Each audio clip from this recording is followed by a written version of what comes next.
আসসালামু আলাইকুম, সবাই কেমন আছেন? আলহামদুলিল্লাহ ভালো আছি। এই তো রাতের ভিডিও দিয়ে শুরু করলাম। বরাত্রে সেহেরে খাইতে উঠছি তখনকার ভিডিও এটা। আজকে তাড়াতাড়ি উঠে গেছি। সাইডে লোক ছিল, ওদের মানে চিল্লাচিল্লিতেই আমার ঘুম ভেঙে গেছে। আর বেশ কিছুদিন ধরে আমার মামি শাশুড়ি এরা ডাক দেয়, আর তাতেও আমাদের ঘুম ভেঙে যায়। আর কোনো মানে সেহেরি খাওয়ার চিন্তা থাকলে এত ঘুম টুমও আসে না। সেহরি খাওয়ার পরে যে ওষুধ নামাই নিলাম, ওষুধ খাইতে চলে আসছিলাম, যেহেতু আমার পায়ের যন্ত্রণা তো সবাই জানেন আপনারা। এই জন্য ওষুধগুলো নিয়ে ওষুধগুলো একবারে খাইয়ে নিলাম। সন্ধ্যা রাত্রে ওষুধ খাইছি, আবার সেহরি খাওয়ার পরও ওষুধ খাইলাম। দুই টাইম ওষুধ দিছে, আমার আর ওষুধ খাইতে ভালো লাগতেছে না। যদি মানে ব্যথাটা কমে যাইতো তাইলে মানে ভালো হইতো। এখন আবার দেখতেছি যে ওষুধগুলো দিয়েছে এই ওষুধের সাথে ডাইক্লোফিন যদি না খাই তাহলে ব্যথাটা কমে না। আর ডাইক্লোফিন এত খাওয়া তো ভালো না। আমার ইচ্ছাই করতেছে না ওষুধ খাইতে। এরকম আমার বহু বছর, আজ থেকে 10-12 বছর আগে এরকম হয়েছে। রোজা আসলেই একটা না একটা আমার সমস্যা হয়। গতবার রোজায় এত গলায় সমস্যা, অনেক ওষুধ খাইছি। এবার রোজায় পায়ে ব্যথা হয়েছে, পা ব্যথার জন্য খাইতেছি। তার আগে 10-12 বছর, 10 থেকে 15 বছর আগে রোজার সময় কোমরে ব্যথা হয়েছিল। এক বেলায় 12টা ওষুধ দিছিল। ইবনে সিনায় ডাক্তার দেখাইছিলাম, তখন সে আমাকে এই ওষুধটা দিছিল, সে ওষুধ খাইছিলাম। সকালবেলার ভিডিও করা। সকালবেলা ঘুম থেকে উঠছিলাম একটু দেরিতে। দেরিতে উঠলেও কি হয়েছে, একটু কাজ টাজ তো করা লাগবেই, তাই কাজ করে নিলাম। সকালের আবহাওয়াটা খুবই ভালো লাগে যদি সকাল সকাল উঠতে পারি। আর আমি রাত্রে ছোলা ভিজাই রাখছিলাম, সেই ছোলাগুলো ভিজিয়ে রাখছিলাম।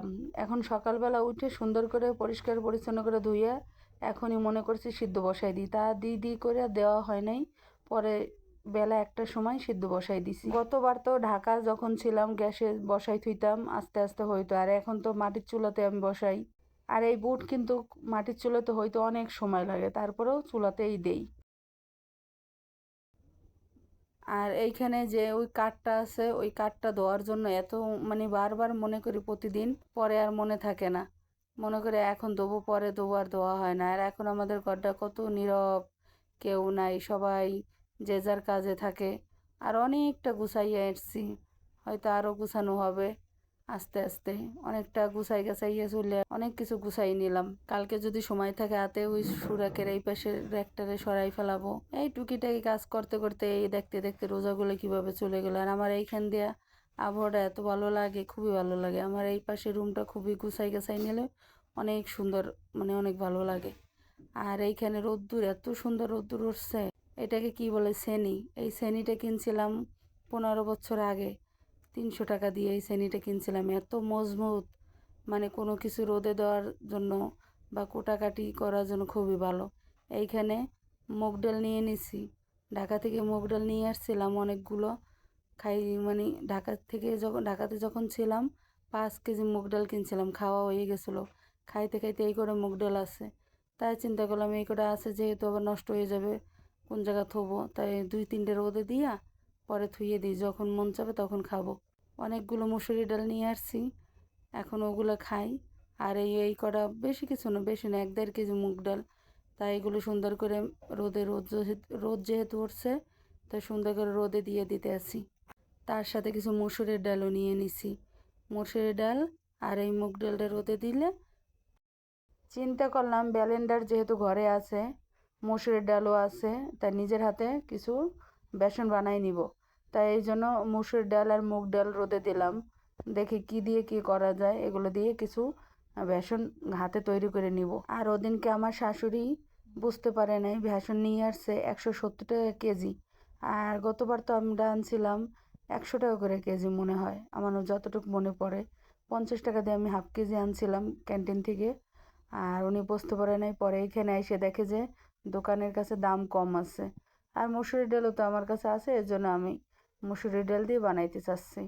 অনেক সুন্দর রোদ্দুর উঠছে। আর এই যে বুট, সকালবেলা যে বুট ভিজাই রাখছিলাম, বুটগুলো সুন্দর করে ফুললে একদম টুবু টুবু হয়েছে। কাছে প্রেশার কুকার আছে, প্রেশার কুকারে দিই। তবে এই প্রেশার কুকার তো অল্প দেখা যাচ্ছে, একদিনের ডাবা, অল্প স্বল্প 2-1 মুঠ, এটা ঠিক আছে।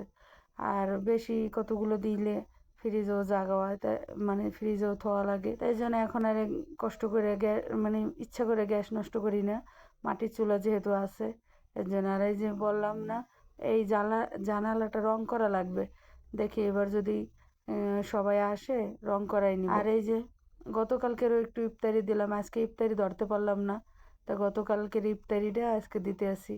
কালকে তো ওরা দুষ্টুমি টুষ্টুমি করলো, আর ইফতারি টাইমে কিন্তু হাতে অনেক কাজ হয়ে যায়, এই জন্য ইফতারি ভালো করে ধরতে পারি না।